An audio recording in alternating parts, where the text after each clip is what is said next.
10,000원짜리 국밥 한 그릇 먹을 때는 손이 벌벌 떨리는데 식후에 마시는 5,000원짜리 카페라떼는 왜 고민도 없이 결제하게 될까요? 명품 가방 살 돈은 없어서 장바구니를 통째로 비우면서도 10,000원도 안 하는 핸드폰 케이스 앞에서는 왜 정신을 못 차리는 걸까요? 혹시 나 정말 미친 건가 싶어 자책한 적 있다면 오늘 영상 끝까지 보세요. 이건 당신의 의지 문제가 아니라 당신의 뇌가 살기 위해 몸부림치는 아주 소름 돋는 생존 신호니까요. 본격적인 심리학 여행을 떠나기 전 보이는 심리학 구독과 좋아요 눌러주시면 여러분의 마음을 가장 먼저 챙겨드릴게요. 요즘 거리의 밥값 표지판 보기가 무서워졌다는 말 다들 공감하시죠? 예전 같으면 고민 없이 사 먹었을 점심 한 끼 가격이 이제는 이 돈이면 하고 한 번 더 망설이게 만듭니다. 지갑 사정이 팍팍해지다 보니 저 역시 가장 먼저 외식과 여행부터 줄이게 되더라고요.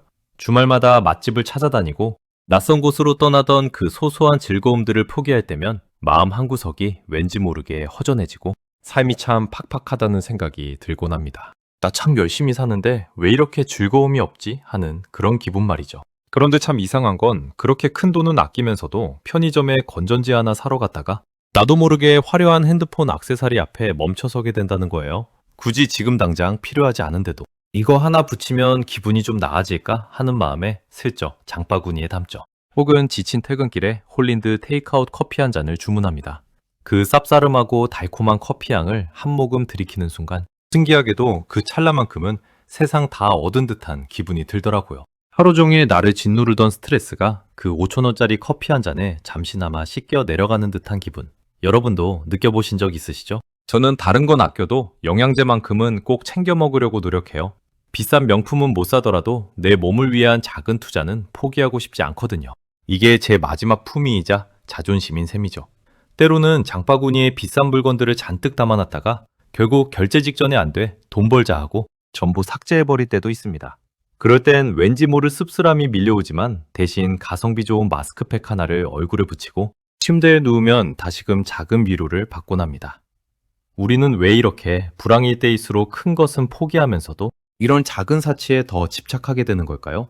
대체 우리의 마음속에 어떤 심리가 작동하고 있는 걸까요? 오늘 보이는 심리학에서 그 흥미로운 비밀을 파헤쳐 보겠습니다. 사실 이런 현상은 우리만 겪는 게 아니라 아주 오래전부터 반복되어 온 흥미로운 심리법칙 중 하나예요. 1930년대 미국의 대공황 시절에 처음 등장한 용어인데 바로 립스틱 효과라는 말이죠. 경제가 어려워지면 사람들은 자동차나 가전제품 같은 비싼 물건을 사는 걸 포기하게 되는데 그러면 우리 마음속에는 보상 심리라는 게 아주 강하게 작동하기 시작하거든요. 내가 이렇게 힘들게 사는데 이 정도도 못 사나 하는 억울함이 밀려오면서 지갑을 열어도 큰 타격이 없는 작은 물건에 집착하게 되는 거예요. 그 시절 여성들이 비싼 드레스 대신 상대적으로 저렴한 립스틱을 사서 기분 전환을 했던 것처럼 말이죠. 우리도 마찬가지예요. 주말 여행을 포기하고 외식을 줄여서 아낀 돈으로 나를 위한 작은 사치를 부리는 건데 그게 누군가에게는 5,000원짜리 테이크아웃 커피가 되고 또 누군가에게는 예쁜 핸드폰 액세서리가 되는 거예요. 이건 단순히 돈을 쓰는 행위가 아니라 우리 뇌가 보내는 아주 영리한 생존 신호이기도 해요. 거창한 성취감이 사라진 일상에서 아주 작은 도파민이라도 챙겨서 내일도 버틸 힘을 얻으려는 무의식적인 노력인 셈이죠. 특히 제가 영양제만큼은 포기 못하는 것도 비슷한 맥락이에요. 내 몸을 돌보는 행위를 통해 내 삶의 통제권을 아직 내가 쥐고 있다는 걸 확인하고 싶은 마지막 자존심 같은 거라고 할까요? 장바구니에 담아둔 비싼 옷들을 눈물을 머금고 삭제하면서 돈 벌자고 다짐하는 그 씁쓸한 순간에도 우리가 10,000원도 안 하는 가성비 마스크팩 한 장에 위안을 얻는 건 결국 나 자신을 소중히 여기고 싶은 마음이 남아있기 때문이에요. 심리학자들은 이걸 기분전환 효과라고 부르는데 큰 돈을 들이지 않고도 즉각적인 만족감을 얻어서 현실의 고통을 잠시나마 잊게 해주는 심리적 진통제 역할을 하는 거죠. 불황이라는 거대한 파도는 우리가 막을 수 없지만 그 파도 속에서도 작은 조약돌 하나로 마음의 호수에 예쁜 파동을 일으키며 내 마음의 온도를 유지하려는 아주 본능적이고도 처절한 방어기제라고 볼 수 있습니다.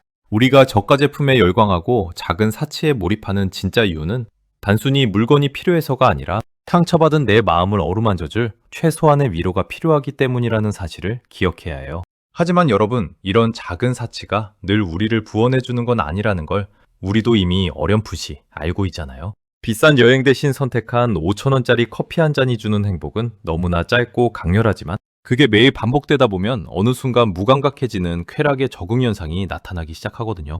분명히 큰돈 아끼려고 외식도 안 하고 여행도 포기했는데 한 달 뒤 카드 명세서를 보면 고개가 갸웃해지는 경험 다들 있으시죠? 장바구니에서 비싼 코트 하나 삭제하면서 나 정말 절약 잘했다고 스스로를 기특해했지만 사실 그 빈자리를 채운 건 수많은 저렴한 인테리어 소품들과 유행하는 핸드폰 액세서리들일 때가 많아요. 인터넷 쇼핑의 저렴한 가격표는 우리 뇌의 비판적 사고를 잠시 마비시키고 합리적 소비라는 착각을 불러일으키거든요.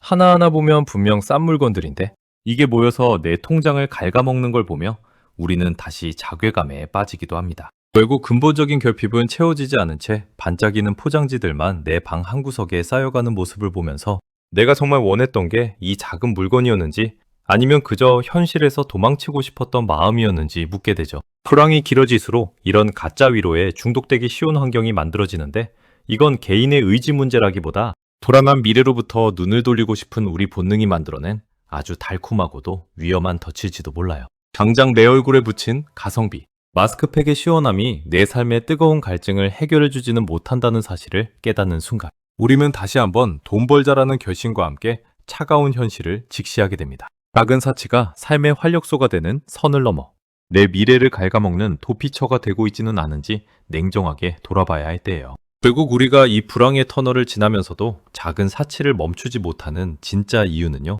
단순히 물건을 갖고 싶은 욕심 때문이 아니라 팍팍한 현실 속에서도 나 자신을 잃지 않으려는 최소한의 몸부림이자 자존감을 지키기 위한 나만의 의식이기 때문이에요.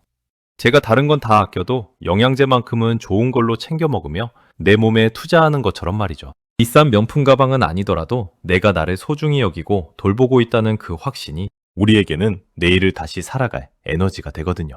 하지만 여기서 우리가 꼭 기억해야 할 한 가지는 이 작은 사치가 나를 진짜로 위로하는 도구가 되어야지 나를 갉아먹는 족쇄가 되어서는 안 된다는 사실이에요. 충동적인 인터넷 쇼핑 끝에 남는 공허함과 카드 명세서의 압박 대신 정말 나를 기쁘게 하는 한 잔의 커피나 지친 피부를 달래주는 마스크팩 한 장의 여유를 더 현명하게 누려야 합니다. 장바구니를 비우며 돈 벌자고 다짐했던 그 단단한 마음을 잊지 않되 그 힘든 과정 속에서 지친 나 자신을 너무 매정하게 몰아세우지는 마세요.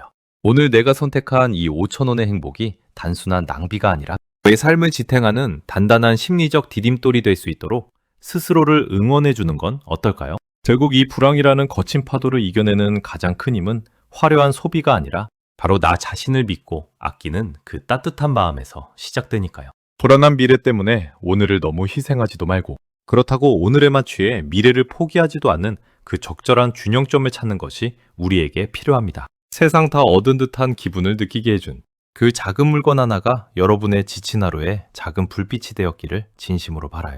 오늘 영상이 여러분의 마음을 조금이나마 가볍게 해드리고 다시 시작할 용기를 드렸기를 바랍니다. 여러분의 소중한 일상과 흔들리지 않는 마음을 보이는 심리학이 언제나 곁에서 응원하겠습니다. 오늘도 나를 위해 애쓴 여러분 정말 고생 많으셨습니다. 지금까지 비오이는 심리학이었습니다. 시청해주셔서 감사합니다.